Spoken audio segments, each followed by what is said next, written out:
বলছেন, আসসালামু আলাইকুম শাইখ আলিম সাহেবুল্লাহ, গণতান্ত্রিক পদ্ধতিতে নির্বাচিত নেতার আনুগত্য করা কি ফরজ? যদি কেউ হারাম পন্থাতে, এমনকি যখন একজন শাসক আরেকজন শাসনের বিরুদ্ধে লড়াই করে, যুদ্ধ করে, রক্তপাত করে নেতৃত্বে আসত, প্রাচীন যুগে এমনটাই হতো।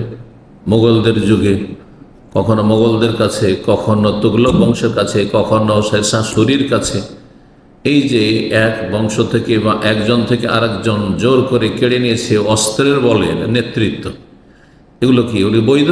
অবৈধ। কিন্তু যখন নেতৃত্বে চলে আসবে বিত্তাগাল্লুব, কথাটা বলছেন, হ্যাঁ, ক্ষমতার বলে, তখন সেই নেতার আনুগত্য করা বৈধ কাজে ফরজ। হারাম নাজাইজ কাজে যদি বৈধ পথে, বৈধভাবে, খেলাফতের তরিকাতেও কেউ যদি নেতৃত্ব আসে, শরীয়ত সম্মত যে 4টি তরিকা রয়েছে, তার শেষ তরিকা যেটি, সেটি গায়ের জোরে চলে আসে।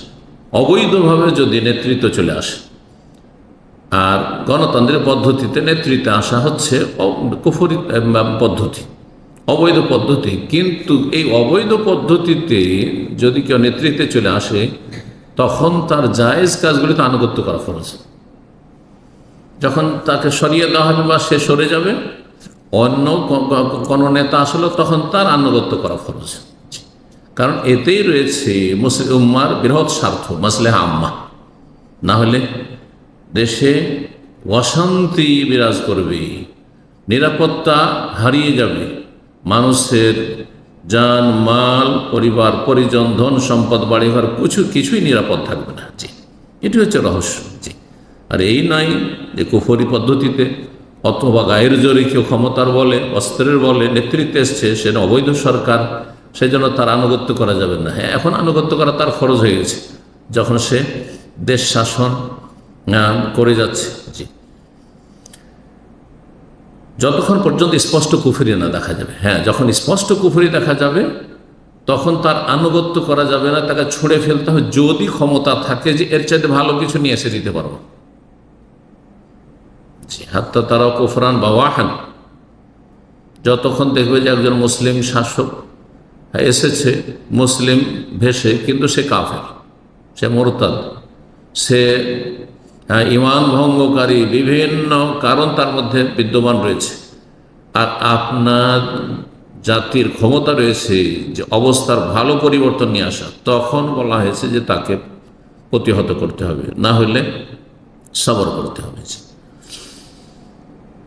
আর যদি ফরজ হয়, তাহলে তার রাষ্ট্রে যেসব মানবরচিত আইন বাস্তবায়ন করছে, আমাদের সাধারণ মানুষের সেই আইনের কোনো না কোনো পর্যায়ে লিপ্ত হয়ে যাচ্ছি।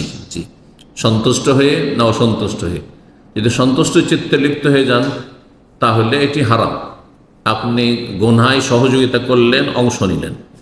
কিন্তু তারা গায়ের জোরে নিজের মন গড়া আইন প্রণয়ন করছে, বিল পাস করছে, আর তার বাস্তবায়ন করছে, আমরা তাতে অসন্তুষ্ট, মন থেকে ছুঁড়ে ফেলে দিয়েছি, কিন্তু তার পরিবর্তন ঘটাতে পারছি না। সুতরাং আমরা তাদের কুফরিতে বা পাপে আমরা জড়িত নই।